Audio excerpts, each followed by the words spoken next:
بمناسبة 25 تشرين الثاني وهو اليوم العالمي لمناهضة العنف ضد المرأة.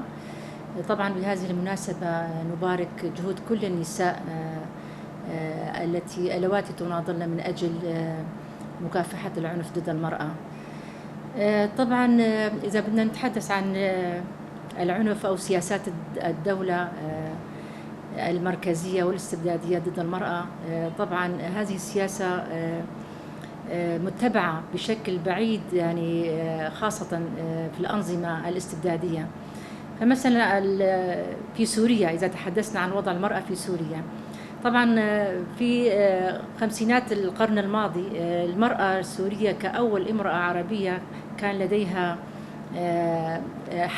حصلت على حق التصويت والاقتراع طبعا، وهذا إنجاز كبير في تلك الفترة. طبعا هذا الإنجاز أتى من خلال جهود المرأة ونضالها من أجل الحصول على بعض من هذه الحقوق التي هي دائما كانت تطالب فيها بشكل مستمر.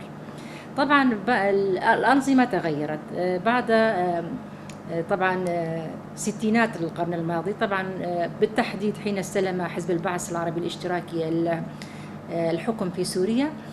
طبعا الوضع تغير. طبعا ذهنية النظام في تلك الفترة وحتى إلى هذه المرحلة، طبعا حوالي 50-60 سنة طبعا هذا الحزب حكم سوريا.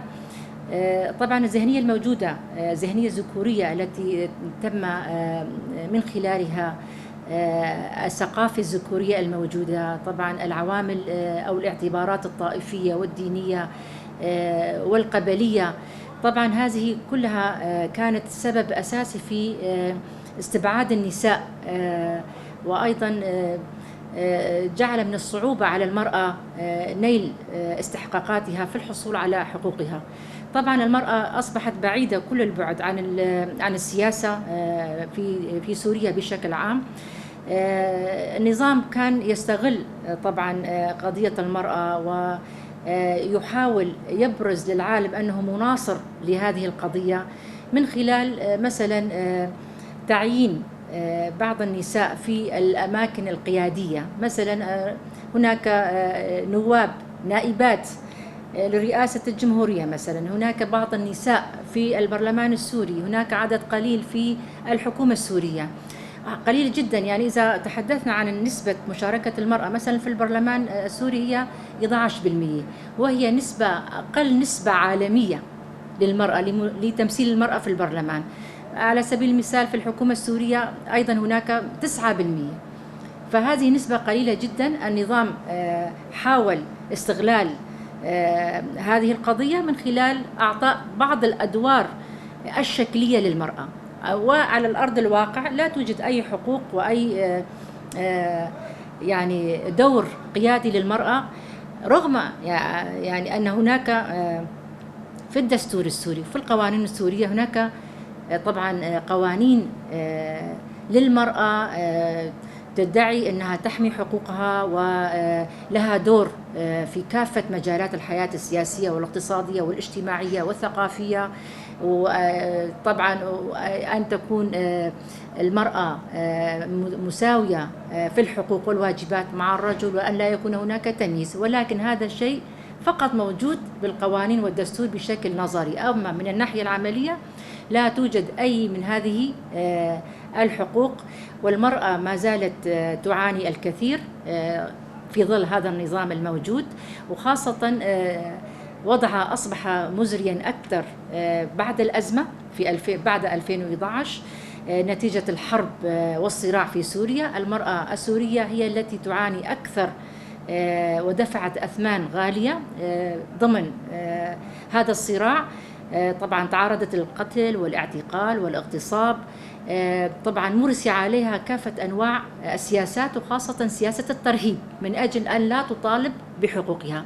ونستطيع القول أن المرأة في سوريا إلى هذه اللحظة ما زالت تعاني، وأمامها الكثير جدا حتى تستطيع الحصول على حقوقها، لأن النظام بشكل عام النظام السوري خلق امرأة ضعيفة ليست لديها أي إرادة، محكومة بالعادات والتقاليد الاجتماعية، ولا تستطيع أن تكسر هذه الأغلال التي ما زالت مقيدة بها. فبالتالي تحتاج إلى نضال كبير، وتحتاج إلى أن تكون أو تشارك بقية النساء حتى تستطيع أن يكون لديها دور حقيقي في إيجاد الحل للأزمة السورية والمشاركة في العملية السياسية حتى تستطيع تضمين حقوقها. ذهنية المعارضة لا تقل عن ذهنية النظام، نفس الذهنية موجودة في مناطق المعارضة. نسبة مشاركة المرأة قليلة جدا ضمن المعارضة، لا تتجاوز 8%.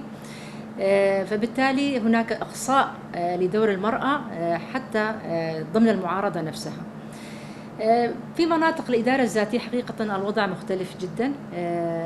10 سنوات المرأة تناضل وتكافح، أصبح لديها دور كبير ضمن كافة مؤسسات الإدارة الذاتية في شمال وشرق سوريا. طبعا ذهنية أو المشروع الديمقراطي للإدارة الذاتية قائم على أساس حرية المرأة، على أساس المساواة والعدالة ضمن المجتمع، وبالتالي كافة الفرص مهيئة أمام المرأة حتى تنخرط في كافة مجالات العمل، سواء كانت السياسية أو الاقتصادية أو الاجتماعية أو العسكرية أو الثقافية. وبالتالي المرأة دخلت إلى هذه المجالات بإرادة قوية، لأن كافة الفرص مسموحة ومفتوحة أمام المرأة. النظام ديمقراطي، المرأة تجد نفسها في هذا النظام، لأن هذا النظام يحقق المساواة الكاملة في العمل وفي كافة مجالات الحياة. وبالتالي المرأة في ظل إدارة ذاتية هناك امرأة قوية صاحبة إرادة تشارك في صنع القرار في مناطق الإدارة الذاتية. نظام الرئاسة المشتركة حقيقة هو النظام الأمثل الذي يعطي المرأة والرجل المساواة في اتخاذ القرار بالتساوي. حتى مشاركة المرأة طبعا في كافة مؤسسات الإدارة الذاتية هي 50%، وهي تعتبر إدارة ذاتية في شمال وشرق سوريا من المعدلات الأعلى في العالم في نسبة الكوتا، أي مشاركة المرأة في طبعا في صنع القرار. يعني عالميا يمكن هناك فقط دولتين، بيرو وكوبا، هن أعلى من 50%. المرتبة الثالثة هي إدارة ذاتية لشمال وشرق سوريا. فهذا يعني أن المرأة حققت الكثير في ظل إدارة ذاتية لشمال وشرق سوريا، وهذا المشروع الديمقراطي هو بريادة المرأة. حقيقة المرأة استطاعت أن تحقق الكثير في كافة المجالات، وأصدرت قوانين خاصة بالمرأة، وهذه القوانين هي التي طبعا حققت أو تحقق طبعا مطالبتها في تضمين حقوقها. حتى في العقد الاجتماعي لشمال وشرق سوريا طبعا هناك حقوق المرأة بشكل كامل موجودة في هذا العقد من أجل ضمان حقوقها طبعا في كافة المجالات. نستطيع القول أن المرأة في شمال وشرق سوريا طبعا من خلال مفهوم ومشروع الأمة الديمقراطية خلقت، طبعا هذا المشروع خلق امرأة قوية ذات إرادة كبيرة تشارك في صنع القرار على مختلف المستويات. حقيقة يعني نضال المرأة في شمال وشرق سوريا يعني نضال مستمر، وهذا النضال نتيجة معاناة المرأة طبعا السورية بشكل عام مهما كانت في أي منطقة كانت، ولكن في هذه المنطقة طبعا بسبب سياسات الاضطهاد والإقصاء وبس النعرات الطائفية والسياسات طبعا ضد المكونات، ساهمت هذه السياسات في إقصاء المرأة عن الحياة السياسية بشكل عام. وبالتالي المرأة في شمال وشرق سوريا طبعا إدراكا منها بهذه السياسات القمعية حاولت أن تخلق طبعا من خلال نضالها ومن خلال ثورتها التي قامت بريادتها أن تخلق مجتمع ديمقراطي، مجتمع حر طبعا من خلال طبعا حرية المرأة. فبالتالي نحن نعتبر أن قضية المرأة واحدة طبعا في العالم بشكل عام، ونحن كنساء سوريات في مختلف المناطق السورية قضيتنا واحدة، نحارب الذهنية السلطوية، الذهنية الذكورية، نطالب بحقوق المرأة وتضمين هذه الحقوق في الدستور، وأن تكون هذه الحقوق فعلية وليست شكلية. لذلك نحن يعني أي خطوة أو أي نضال دائما ليس من أجل المرأة في شمال وشرق سوريا، هو من أجل المرأة السورية بشكل عام، حتى نساهم في عملية التحول الديمقراطي السوري. يعني في حال أنه كان هناك عملية سياسية يجب أن تشارك المرأة في هذه العملية السياسية. طبعا في حال كان هناك حل لهذه الأزمة السورية يجب أن تكون المرأة موجودة ضمن أي جهة أو أي لجنة في سبيل إيجاد حل لهذه الأزمة. وبالتالي يجب أن تكون المرأة موجودة في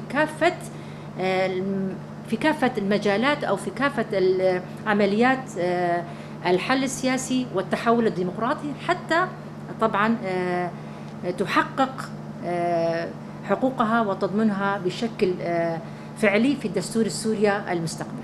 طبعا هذا الشعار المرأة حياة، المرأة حرية، طبعا أصبح شعار عالميا حقيقة، خاصة بعد ثورة إيران بقيادة المرأة.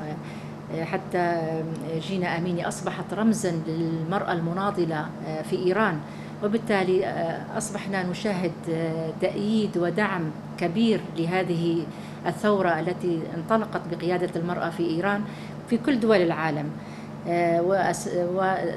ونسمع ترديد لهذه الشعار، يعني هذا الشعار حقيقة هو شعار يمثل كل نساء العالم، لأنه جوهر المرأة هو الحرية، جوهر المرأة هي الحياة، المرأة هي حياة. وبالتالي هذا الشعار هو أصبح شعار عالمي يعبر عن نضال المرأة